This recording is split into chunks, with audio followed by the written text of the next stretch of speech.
Hello and welcome to the show. It is that time of year for the quest around the GoodWood Festival of Speed to try and find the mightiest of wings. The very first car that caught my attention was actually this little Marcus, not because of a mighty wing, I just thought it was a really interesting, really different and slightly peculiar looking car. My sort of vehicle, really. I've had a lot of fun to race. Now, last year's winner was the Hepworth Chevrolet. It's an absolutely balmy car in just about every way. The front is truly peculiar. The noise was utterly deafening. I think it was one of the loudest cars there. Sound absolutely incredible. And the wing was glorious. It is a truly mighty wing in every possible sense of the phrase. However, it wasn't going to be there this year, which means we were going to see a different Victor. Now, I think kind of the sister car to that one, the BRM Chevrolet, that was there once more. Not a mighty wing to speak of per se, but it did have some mighty wing mirrors. Some very impressive, I guess, kind of temporary wing mirrors stuck on the sides of this one, but seriously impressive. And most definitely worth a mention. As far as, wing mirror category goes, this car would win, and win by a very long way. Anyway, back to actual wings. Of course, what better place to start than with the original, the Bentley Continental GT3. You don't quite appreciate just how ginormous the wing is actually on this car until you see it alongside, well, a similar sort of vehicle such as the Aston Martin, whose wing looks utterly tiny.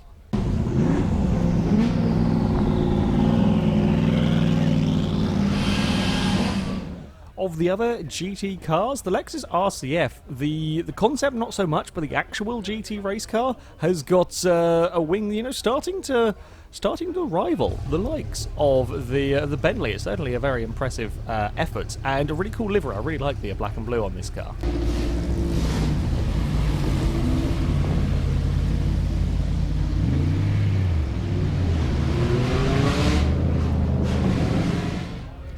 To the kind of hypercar, supercar section, the Aston Martin Vulcan, the AMR version. This has got some interesting... In fact, we're finding with a lot of the sort of hypercars and the high-end supercars have got some seriously interesting... It's not just giant wings going on, it's just all sorts of different shapes and gaps. And, well, I mean, you see with this one here, we've kind of got a two-level affair going on at all sorts of interesting curvy angles, because why not?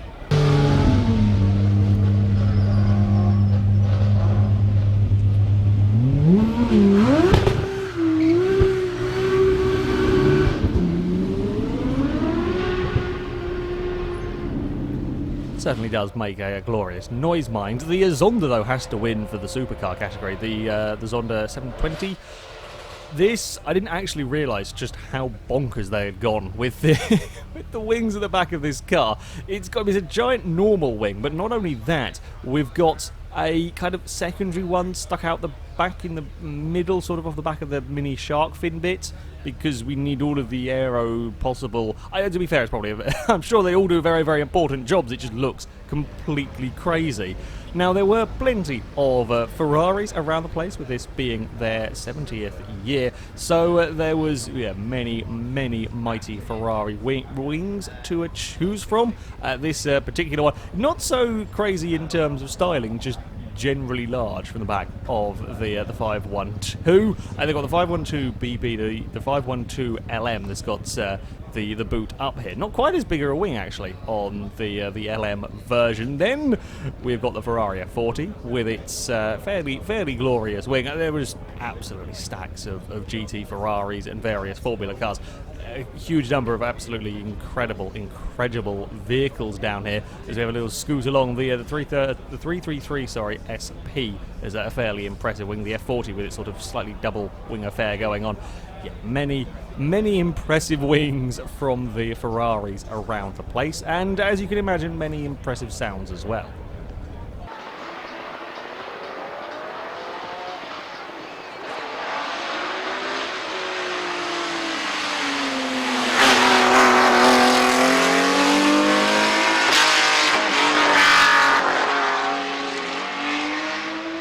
Jaguar had a fair number of entrants as well to this competition. My personal favourite, the XJ220 LM, incredible looking car again. Pretty impressive wing on the back of this one. Perhaps not quite as crazy though as this lot. The car that will actually go on to win the shootout. These guys have got some impressive wings at the back. The XJR 12D, this particular one. They had all sorts of kind of all of the older generations of Jaguar prototypes. Yeah, really cool cars to be seeing them all together, and some of them being driven very quickly indeed.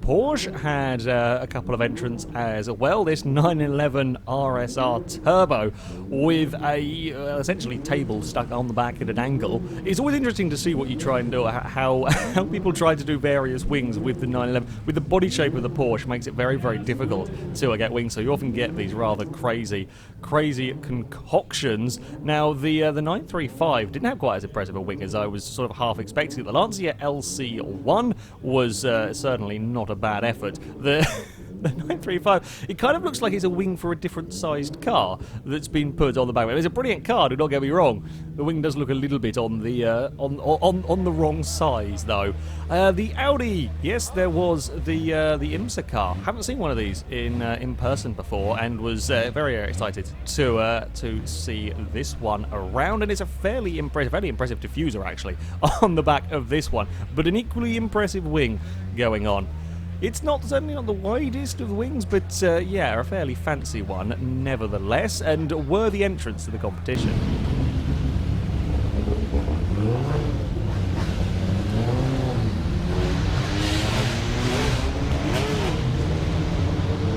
Another Audi that was nice to see. The Group S Quattro that was very much developed in secret and nobody ever really heard about until they suddenly unveiled it a few years ago now. I've seen various pictures and heard various things about it on the internet, but yeah, it was very cool to actually get to see this car in person. A fairly impressive wing, very similar in some ways to the IMSA car at the back there. But yeah, it's not the prettiest of Audis, I will be honest, but a decent sized wing and a cool car to see.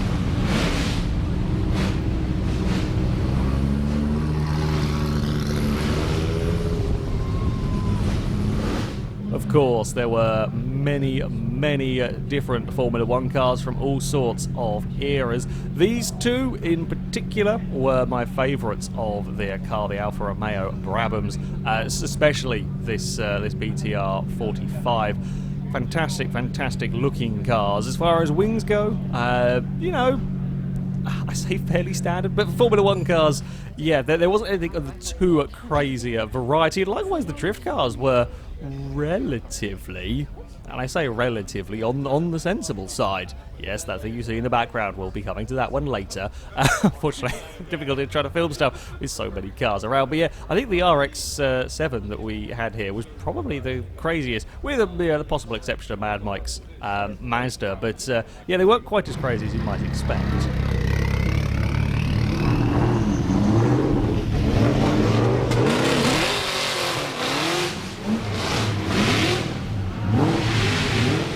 Even the Time Attack Subaru that we had here was a little bit more on the, I guess, refined end of the spectrum. If that's the it's a crazy car, but as far as a mighty wing competition goes, it's impressive, but not going to be the winner.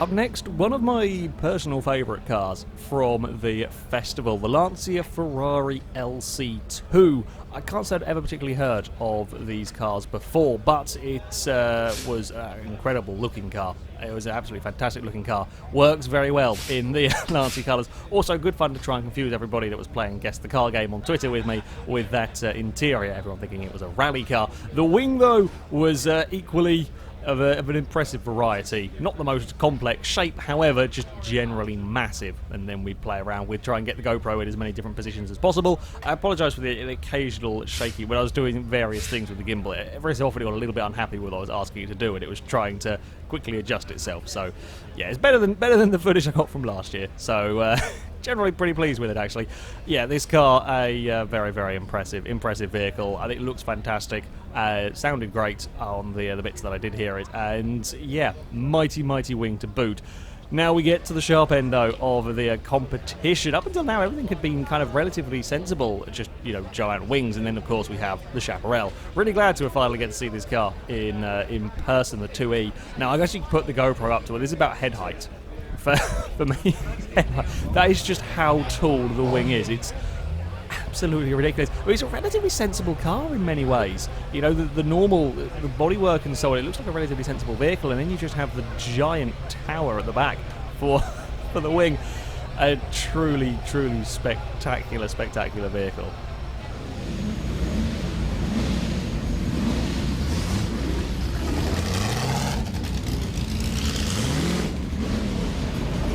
And then we have our winner. The Dallenbach PVA Special is a hill climb car, and just ridiculous in terms of aero parts. I mean, the front wing on this car is bigger than pretty much everything else's rear wing. There was very little competition, really, once I'd seen this car. It's just the most ridiculous aero and noise.